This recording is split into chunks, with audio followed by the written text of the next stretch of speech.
Well, good morning, good afternoon, good evening, good night, I guess, from wherever you are in the world. Welcome to London Tech Week. This is the Innovation and Opportunity in the Heart of the USA event. My name is Mark Sutherland. I am the CMO of Missouri Partnership, where I get to brag about Missouri all over the world. I also have the privilege and honor of serving as Her Majesty's Honorary Consul of Great Britain and Northern Ireland to Missouri. Yes, that is a long title. In that capacity, I represent Her Majesty's government interests here in the heart of America. Also originally from Scotland and grew up in England, so actually just down the road from London. So it's kind of visiting my old stomping grounds right now. So Missouri is a top strategic business location for companies that are requiring access to all of North America, and the USA is definitely a key growth market for many EU companies and companies around the globe, especially in tech. Missouri is a leading strategic place in the US for companies across FinTech, HealthTech, PetTech, SpaceTech, AgriTech, cyber, GeoSpatial, you name it, it's probably going on here. And this panel, I'm thrilled that this panel has come together, features industry leaders in the heart of the US, sharing their experiences, offering practical advice to global companies that are looking to connect their company with the center of the US market. Here's what you're going to expect today. I'm going to introduce our panelists. They're going to share their perspectives and insights, and then we're going to jump into your questions. So first up, Lisa Tamayo. She is the CEO of Scholar, and I'm not interested in them in the order they're going to speak. I'm just introducing them as I want to. She's the co-founder of Green Building Studio, Inc., which created a SaaS tool and open XML schema to condense weeks of architecture and engineering work into mere minutes, which we all love that kind of thing. Green Building Studio, Inc. was acquired by Autodesk in 2008. She's now focused in on Scholar, and she'll talk a little bit about that in a few minutes. Don Rubin is the founding president and CEO of BioSTL. Don has helped lead systematic change for St. Louis, bringing new economic vitality and a transformational entrepreneurial culture that leverages the region's world-class strengths in innovation, especially in the medical and plant biosciences. Doug Austin, who has an incredibly cool job right now.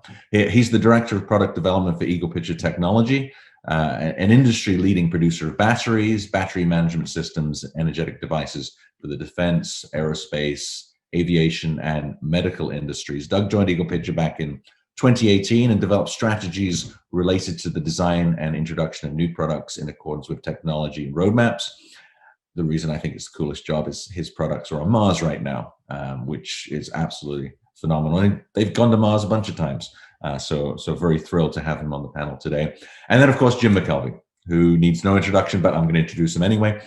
He's a serial entrepreneur, inventor, philanthropist, artist, and author of a fantastic new book called The Innovation Stack: Building an Unbeatable Business, One Crazy Idea at a Time.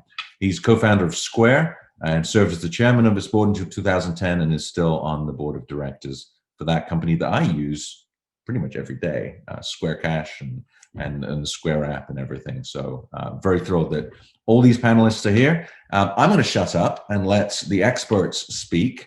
I'm going to start with Jim.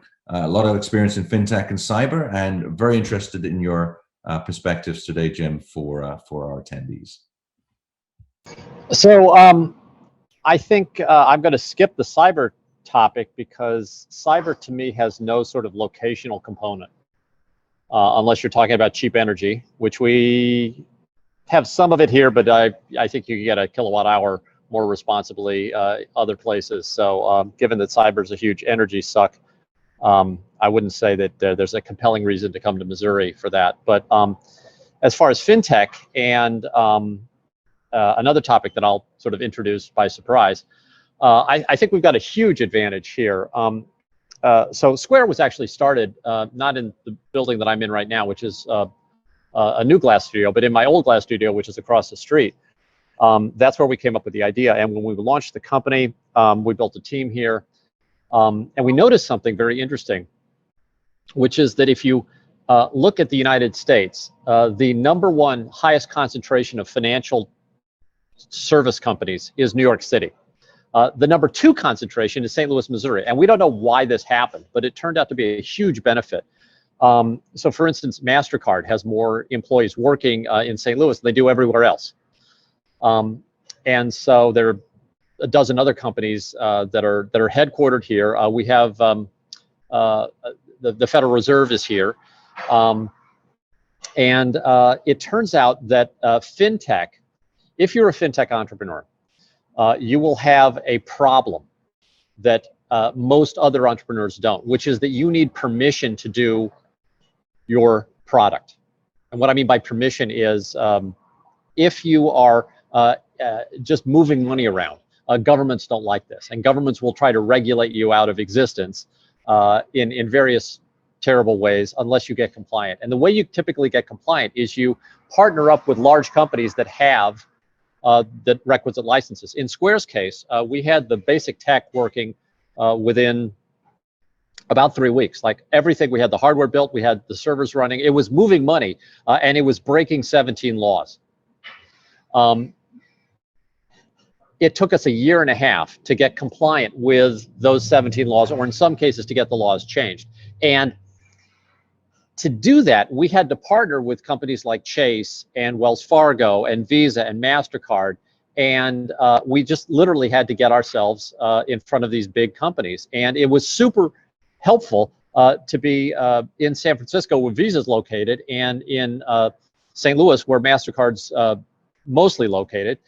They're technically headquartered in Purchase, New York, but the work goes on here. And to have those connections was super important. So if you're a FinTech company and you're looking to expand, you'll say, well, why wouldn't we go to New York? The answer is doing business in New York is very much different than doing business in St. Louis and in the state of Missouri. This is a much smaller town. It's much easier to get around. And the people here are much more accessible. So if you're here in St. Louis and you've got sort of a hot startup, you're a big deal. And if you're in New York and you own a multi-billion-dollar company, nobody cares. So I think this would be a fantastic place if you had a FinTech company that was growing and looking for connections to the major platforms to locate here. The second thing that I'll mention with my time, which they didn't invite me to do, but I just want to make a shout out, is that I'm very involved in the maker community. So I'm a glass blower myself. I'm actually in my glass studio today, but I'm looking down the street. We're doing some amazing stuff here. We're building an outdoor amphitheater. We've got a couple $1 million of machine tools across the street that's available to the whole city. And we have a group that's coming together from all over the world to this location. Basically, we're trying to create a genius cluster of people who make things. So if you are not a tech entrepreneur, but you're into, sort of physically producing objects, this is what I'm working on today. These are whiskey glasses, because I've been drinking a lot this year and thinking about whiskey. So literally, I'm in my studio producing this. If you're somebody who likes to make things, St. Louis is a great place too. And I'll shut up because the guys are talking and you probably can't hear what I'm saying. Thank you, Jim. We'll get to questions in a minute, but really appreciate your perspective. Now we're going to go out of this world, and I'm going to invite Doug to make a few comments. He has the job I always wanted. I wanted to be involved in the space program, and it didn't even get to go to space camp. But Doug, share your insights. Thank you. Good morning, and Mark, thanks for inviting me to participate. Just give you a little back story. I've only been at Eagle Pitcher about 3 years, but Eagle Pitcher's been in existence for 177 years. Its corporate headquarters is located in St. Louis, Missouri, to build off, other known entities in regards to technology and financial. But basically, a lot of our manufacturability and our research and development is happening right here in Joplin, Missouri, which is basically drawing a huge influx of the university system, as well as the tech hub that is in existence here in a 20-mile radius around Joplin, Missouri. Eagle Pitcher has about 900 employees enterprise-wide, from northern Vancouver, British Columbia, where our medical business is located, to a research and development organization here in Joplin, Missouri, and one out in East Greenwich, Rhode Island. Being an East Coast person, I can absolutely resonate with my former comment, the predecessor's comments in regards to why no one cares in New York. I was born and raised on the East Coast. Went to Syracuse University, and I can definitely tell you Missouri is the place to be in regards to entrepreneurial spirit and regards to the growth and the work ethic. I can honestly say that the skill set here is bar none the best I've ever seen. So coming from a large corporation like a GE, this is definitely a great, it's very refreshing. It's a great work-life balance. And I think you don't get that on one of the coasts. So to try to make some lemonade from this COVID pandemic, we've seen a huge influx of folks from both coasts to the Midwest. And it's done two things. It's helped us really grab some great talent that wanted to leave the coast and kind of set down their roots here in the Midwest and grow their entrepreneurial spirit, as well as try to grow the business. And that's what Eagle Pitcher does. Kind of our three big pillars are defense, medical, and aerospace. And to kind of build on that is we were on, our batteries have the legacy that we were on the Apollo 13. We provided the power to get those astronauts safely back to Earth. And in 2020, that was the 50th anniversary. So that was kind of a nice namesaking moment for Eagle Pitcher. And as you mentioned, Mark, we have the Mars rover. We have powered the Mars rover. And I think the original ask of the battery was to last 18 months, and it lasted 17 years. So we are known for our quality.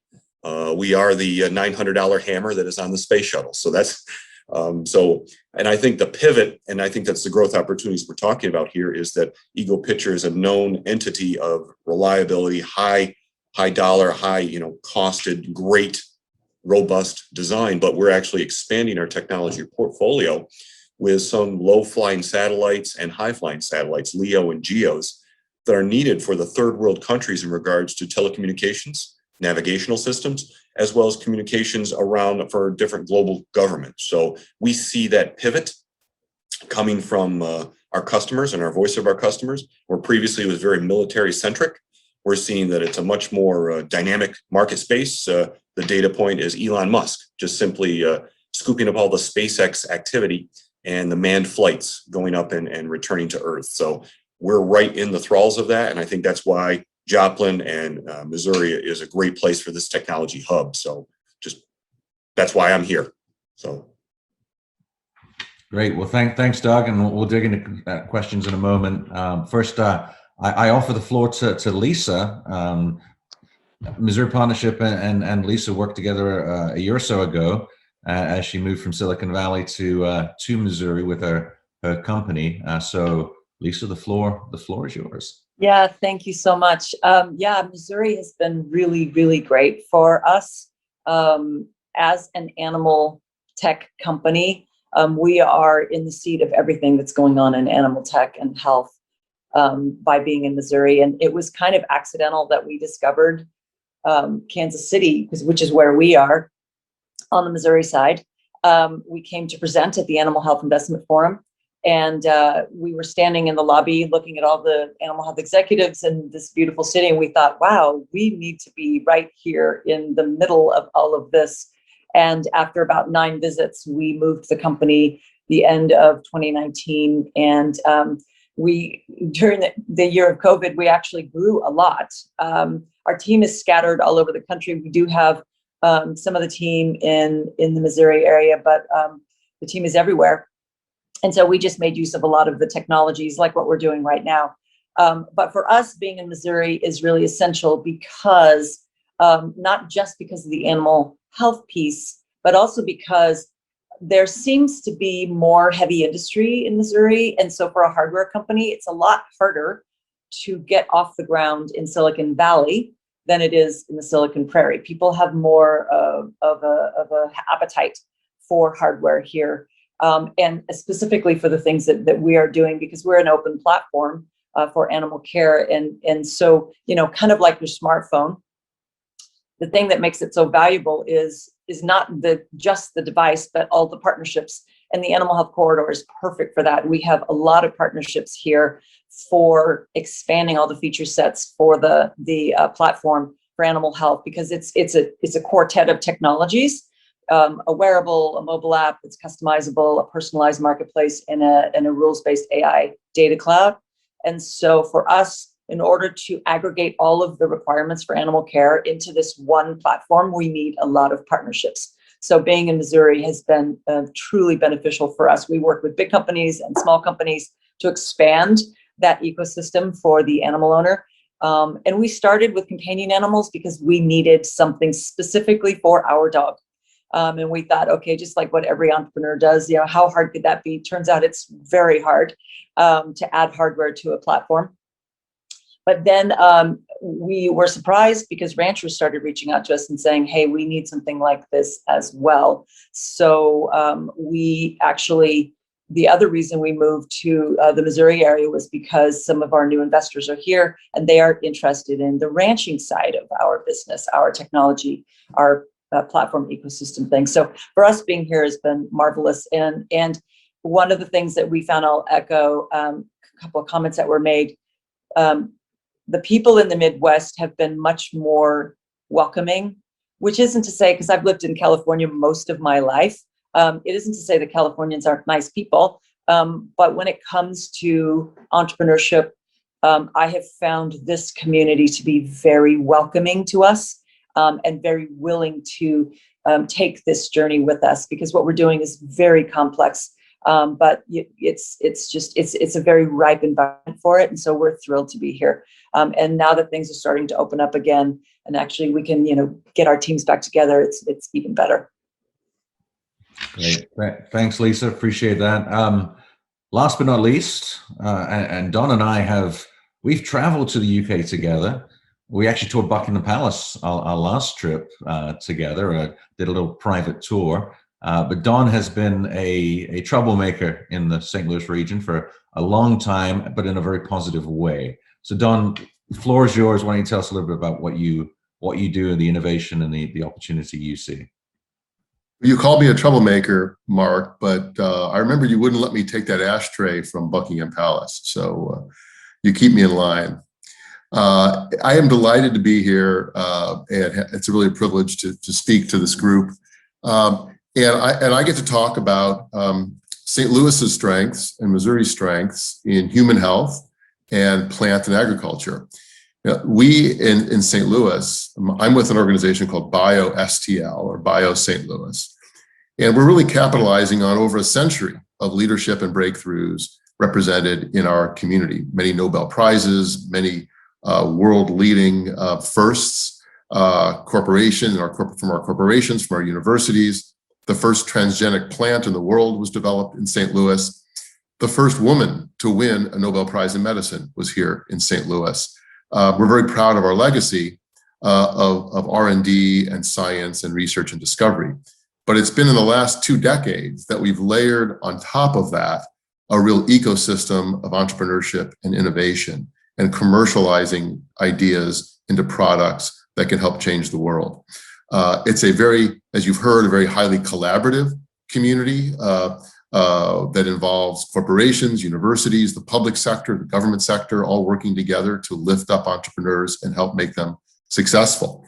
After 20 years of trying to bring together startups and capital and the people and the places and the policy environment, fast forward to today and to see what we're focusing on now in bioscience, which we define very broadly, not only to include anything that touches really human health and or agriculture, not just in the deep sciences and biology, but all the convergences where data, where AI and machine learning touch these areas, where augmented and virtual reality touch these areas, mobile apps, anything, any kind of technology and innovation that can help improve healthcare, medicine, human health, plant, agriculture, food, nutrition. All of these areas are strengths of St. Louis, and we want to help innovators be successful. I'll talk about 2 sides of our work that we really focus on and put resources into. One being growing very early stage ideas into successful startups, pre-product, pre-revenue.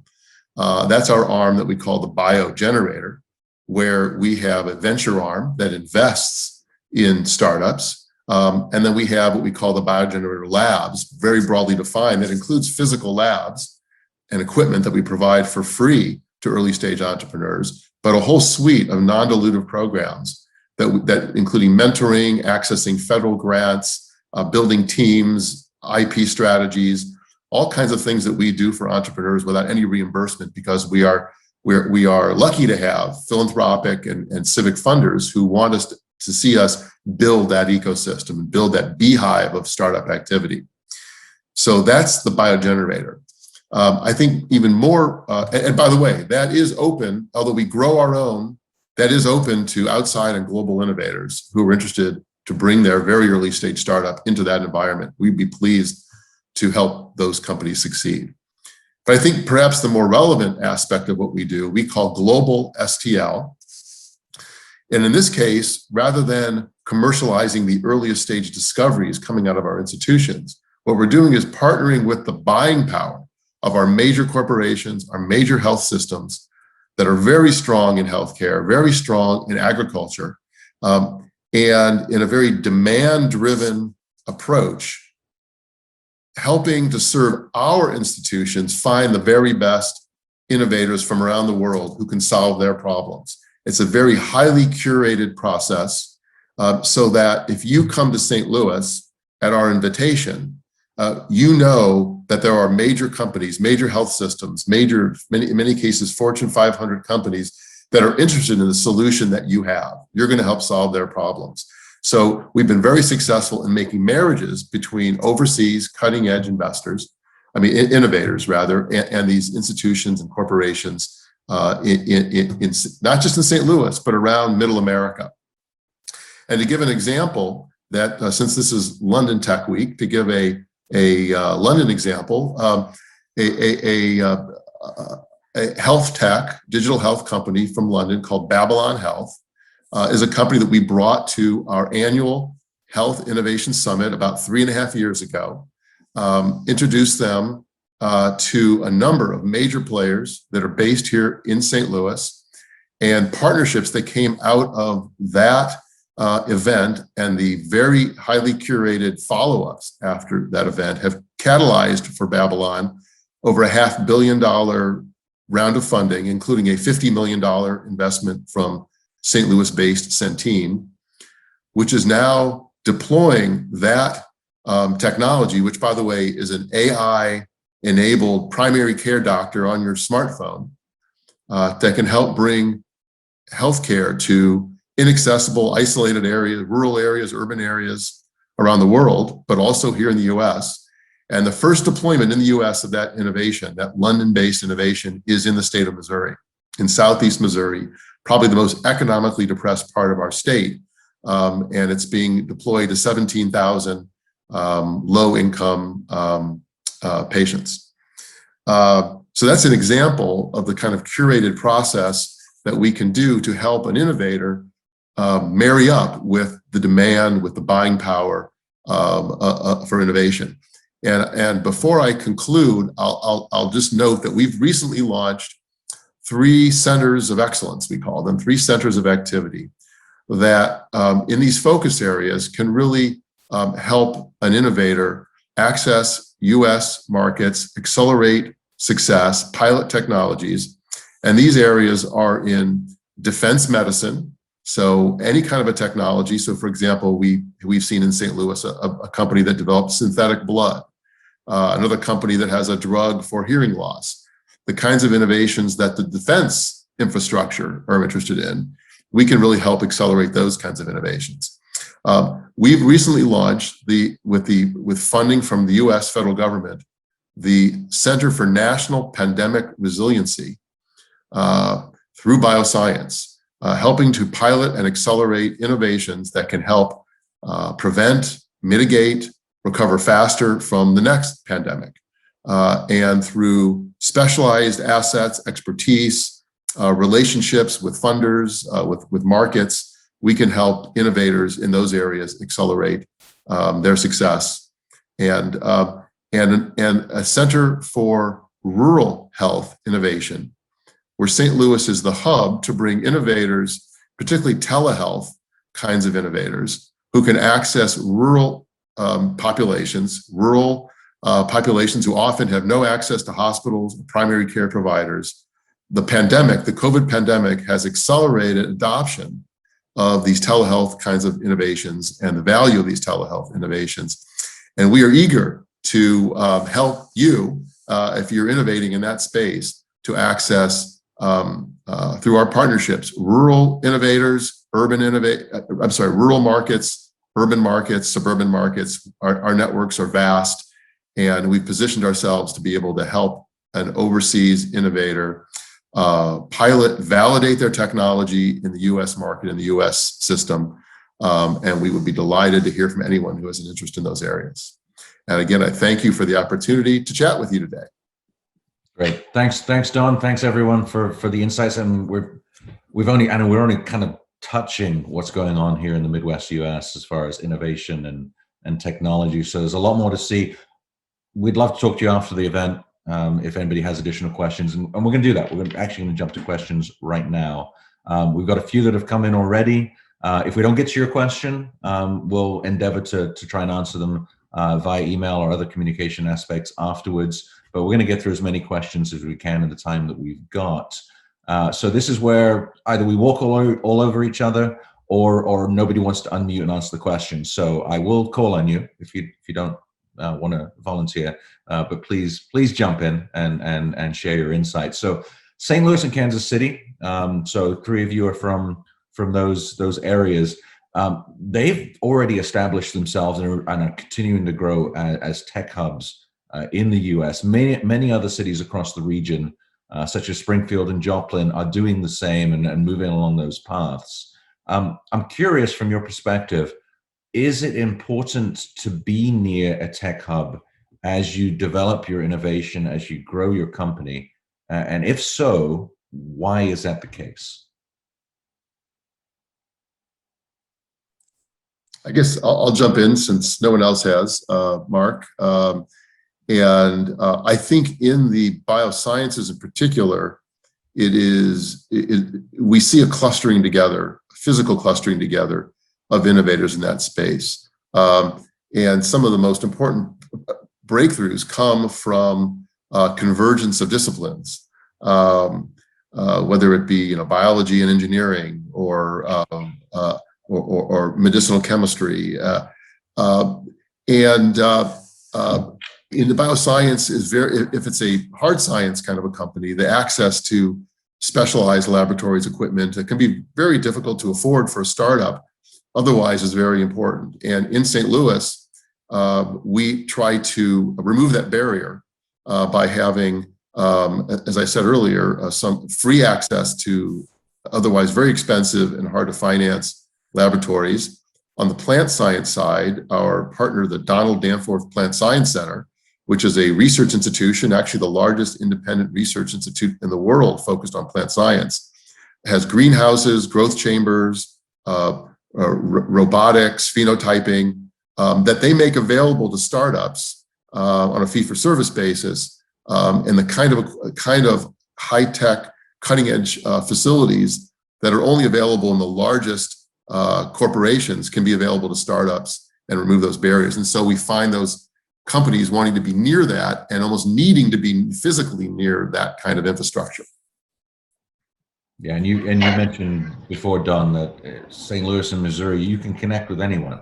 I mean, regardless of whatever level. I think Jim, you mentioned that as well. It's a very connected community, and you see that across the Midwest as well. Yeah, and I think you also ought to consider the business environment as well. Square, which is headquartered in San Francisco, was subject to a $40 million annual tax from the city of San Francisco.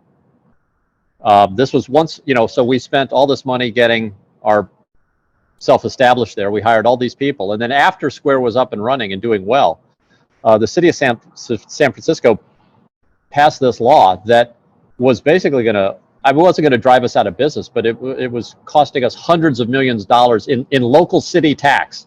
And I know that sounds insane, but that's how some of these cities work. I mean, the West Coast does not want you.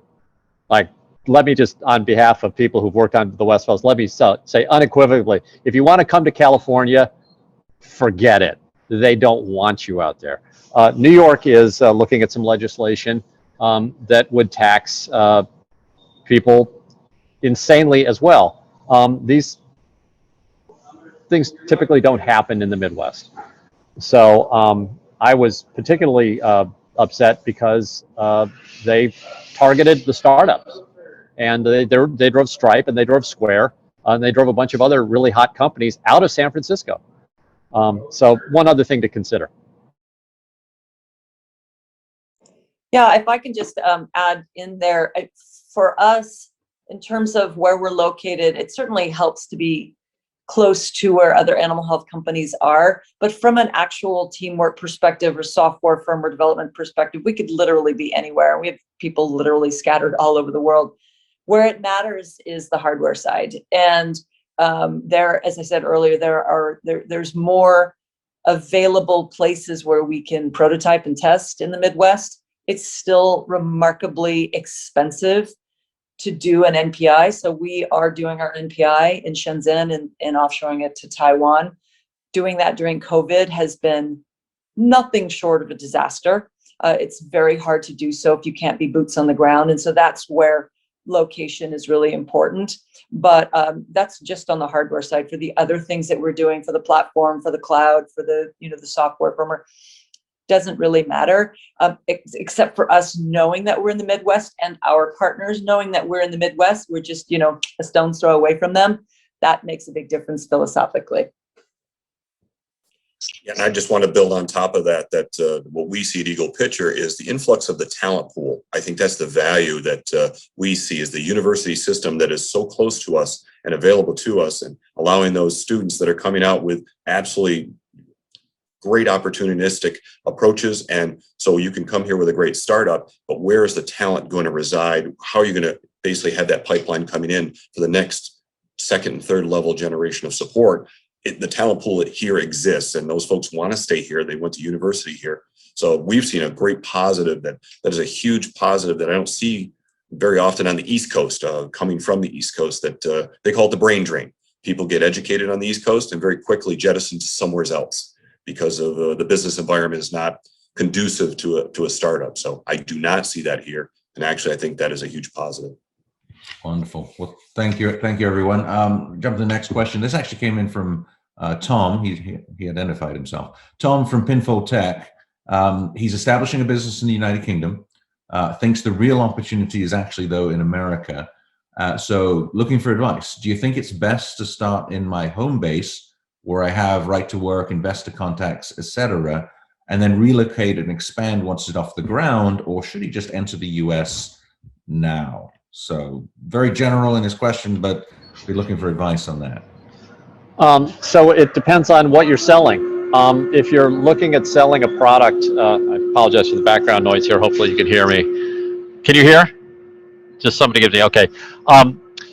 If you're selling something that needs a wide audience, in other words, if you have a very, very specific focused product, then you're better just come to the United States, because we have 300 million people and very, very specific needs.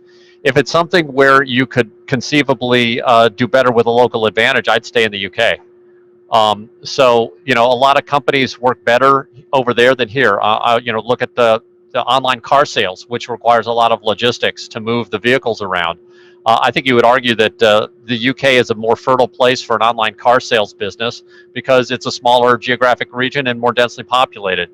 Conversely, over here, I think if we had tried to start Square in the UK, it wouldn't have worked because there weren't just enough people to get the grassroots support that we needed at the beginning.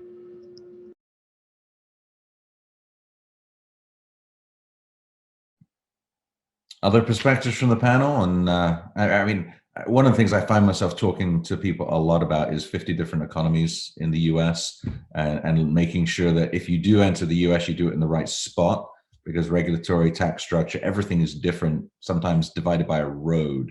But yeah, other perspectives. Lisa, I know you've grown and built your own companies, or companies. Yeah. What's your perspective on this? When you were asking the question, I was kind of thinking about it from the reverse, like you're building your company from wherever and you're thinking about how you want to spread it into global markets. And like we've done with Scholar, we literally built the technology from the ground up, knowing that it would be a global technology. So everything that we did was designed to make it easier for us to move into different geos.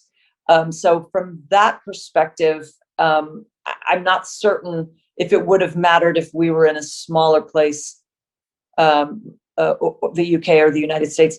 I will now contradict myself and say that when we were in California, one of our employees asked me, if you had known that the pandemic was coming, would you still have moved to Missouri? And I thought about it for a minute, and I thought, okay, well, we live in gorgeous wine country, but it's sort of separate. Yes, we could have done things, virtually the way we're doing it now. But as I said before, the proximity, knowing that we are actually in the seat of everything that's happening in animal health, made a philosophical difference for us. And so I think, kind of building on what Jim said, depends on what you're doing. And for us, the answer to would you still have come to Missouri is absolutely, because this is just such a fertile playground. So I would echo what Jim said. It depends on what you're doing. And so for us, being here it is the absolute right thing. And it depends on what that person is building on where they should be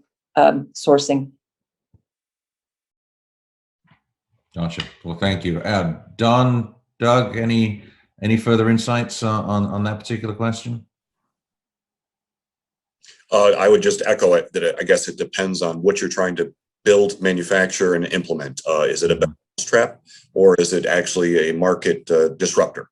I think that matters in my mind, that either you try to start anew and have an approach of build it and they will come, or try to be a market disruptor. So I can't give a generic other than a generic question. Sorry. Yeah. I'll just give a quick answer in terms of the specific work that we do through Global STL in matching innovators with customers, strategic partners. In our work, we typically look for innovators who have already got traction in their own community before matching them up with a strategic partner here, because most of the partners here are looking to not be the very first guinea pig. They're looking for someone who's got a validated product.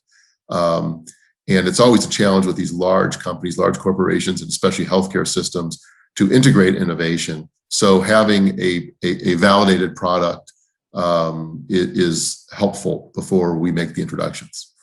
Gotcha. So let's step back a bit. Another question that came in, just looking for general advice. What advice would you give to companies looking to enter the US for the first time? And we've touched that a little, but opportunity to expand on that. What would you tell these companies that are like, hey, I want to be in Missouri. What do I need to know about? Or I want to be in New York or Carolinas or Florida. What would you advise them? I have some thoughts on that, because we were in Silicon Valley. All of our companies were built in the Silicon Valley area. We knew we couldn't grow Scholar in Silicon Valley because of the hardware component. We would talk to investors and they would immediately tap out because it's hardware and they don't do hardware. And so then we knew we had to move the company somewhere. And we started that process of trying to figure out where. And as I said, I had the opportunity to present at the Animal Health Investment Forum. And it was the first sort of place where we thought, wow, this could be an interesting place. But we visited 9 times over a year and a half. And so my advice would be, if you can, go to these places that you think you might want to move your company. Every time we came, we would rent an Airbnb in a different part of town, and we would set up as many meetings as we could pack into a few days. And we built a network. And then by the time we moved here, we already had a community and we knew where we wanted to live. And when we made the 4-day trek cross country with our dog, we already had a place to land and people waiting for us. So I think, do your homework, find out where are the areas that would be fertile for the sort of work you're trying to do, and then go visit and meet people, meet the network, and find out if you're going to be able to forward your initiative in that area, because the people will support the work you're doing. We haven't talked about cost very much, and it's not at the center of what we do. I mean, the reason we've been a magnet to attract cutting-edge innovators is because of business development success and partnerships. And we don't talk a lot about the cost of living or incentives or some of those kinds of things. But the cost, when it comes to capital efficiency of starting a company, We've seen many examples where companies have moved from California to our backyard and have said, you can get more done with $1 million than it takes $5 million to do the same thing in some other parts of the country. So the ability to reach milestones in advancing a company, and part of what Doug talked about, others talked about, just the work ethic is part of that as well. You don't have to keep retraining. People stick with you. They don't keep jumping around. You don't have to keep retraining people. And the costs can really help an early stage innovator advance to milestones faster and with less capital in this part of the world. Doug, Jim, any advice for entering the US for the first time? Well, I mean, I was born here, but my opinion is that you really ought to look at the U.S. In terms of what the product is you're selling. If you're selling a very specific product that needs a large market, you don't want to be in the Midwest. You would probably want to be on the coast. I'll give you an example. There's a creme brulee truck that sells $15 desserts. That business model would never fly in my town. It works on the coast. Like, you can get away with that in New York and Kansas and San Francisco. You can't get away with that here in Missouri. So if you have a super high-end specific product that you need, sort of excessive concentrations of people to make viable, forget where we are. If, however, your reason to come to the U.S. is to address the U.S. market because it's huge, then a base in an area that's not, sort of populated by sort of the 1% is really valuable, because if it works here, it'll work everywhere.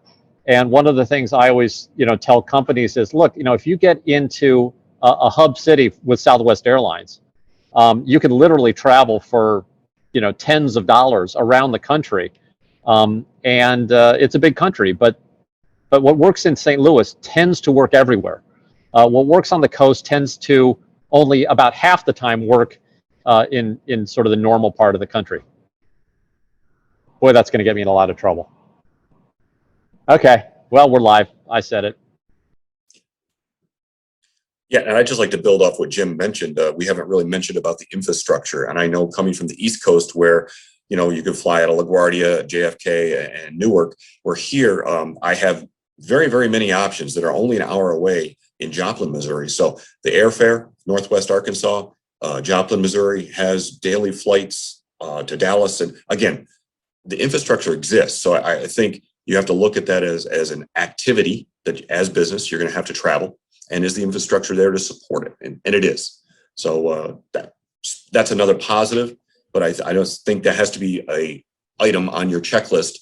To Lisa's point, do your homework to confirm. And I think that is part of the activities. Like, what is the infrastructure and how does it support my business needs?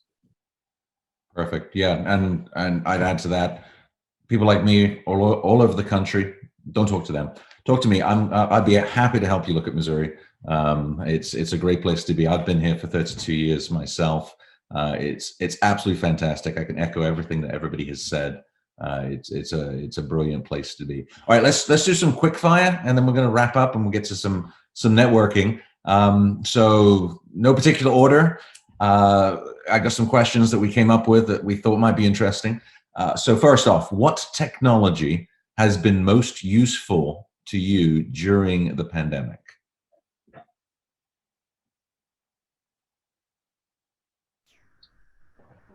I mean, useful but horrible is what we're doing right now. These online video things, I hate them. They're not nearly as good as getting together, but I think they've become essential. For us, it's been Teams. Because of this, we can do the video, but quick chat, sharing files, programming. Yeah, Teams is our lifeline. For me, the vaccine.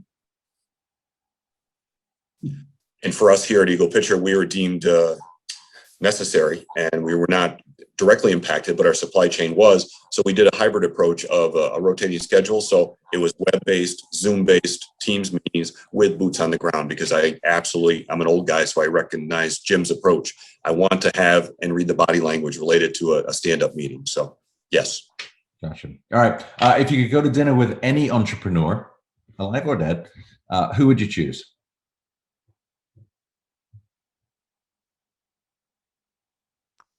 Well, I thought people would go after that more quickly. For me, it's Elon Musk. I would love to sit and have a couple beers with him and just like pick that brain of his. With me, it'd be AP Giannini. He was a produce vendor who founded the largest bank in the world. As a matter of fact, what you think of as banking was invented by a guy who never finished high school and sold lettuce until he was in his 30s, and then started a bank out of spite. He is a very interesting guy. As a matter of fact, I did a graphic novel about him on my website. If you go to jimmckelvey.com, you can download a free comic book that I did about the story of AP Giannini. But fascinating guy. How about P.T. Barnum, service impresario? Yeah, and the nerd in me wants to have a cocktail with Albert Einstein. Well, wonderful. I would pick Jim McKelvey, but I don't see that happening. He's way out of reach. Fill in the blank. To be a founder or an innovator, you must be blank. One word.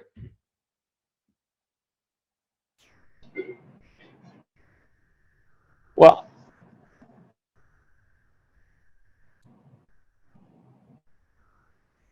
I hate questions like this. You're oversimplifying a really important topic. First of all, founders are typically not innovators. Most founders are doing a business model that's already been done 1,000 times, and they're just copying. And that's a totally different skill set from being an innovator. So to sit there and say, well, everyone who starts a company is an innovator. No, they're not. I could start something that has a trade show. I can go and buy all the talent I need. I don't have to figure out a thing. In most businesses, that's how most businesses work. If you're actually trying to be an innovator, then you're in this world where the solution is not known. And that's a totally different set of DNA. So yeah, I think it's a terrible question. So I guess really good answer to a terrible question. Yeah, maybe the word would be skepticism if you want a one-word answer. Sounds good. All right, I open up the terrible question to the rest of the panel. What Jim said. Thanks, Tom. Appreciate it. And I would say you would want to surround it, not a one-word answer, surround yourself with people you trust and listen to them. It's good.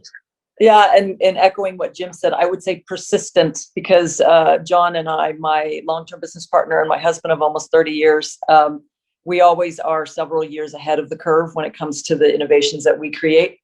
And so we have to wait for the industries to catch up. So you have to be persistent. Fantastic. Well, thank you, everyone. We're kind of up on our 45 minutes. We want to make sure we've got time for one-on-one networking. So do encourage everybody to engage with the networking. Happy to talk to you during that if we happen to get connected. Connect with me on LinkedIn. I'm on there. Would love to continue this conversation. We didn't get to all our questions, so I will look through all the questions and work to get some answers and get those back to you. If you want more information on Missouri, you can find that out at MissouriUSA.com, and lots of insights, lots of other things going on in the state. So we'd be happy to fill that in. I have to plug this because I love the read. It's the Innovation Stack. It's Jim McKelvey's new book. I really appreciated the whole Godfather Amazon thing, and that's all I'll tell you about it. It took some of the concepts that people struggle over and put them in at the level that I can understand. So it's a pretty good book. So I encourage you to pick up a copy of that. But we're done. Let's get to networking. Let's chat some more. But do want to thank all my panelists for being a part of today, sharing their insights, sharing their perspective. Thanks to London Tech Week for their ongoing partnership on great events like this and their leadership around the globe when it comes to innovation. And I look forward to chatting with everybody very, very soon.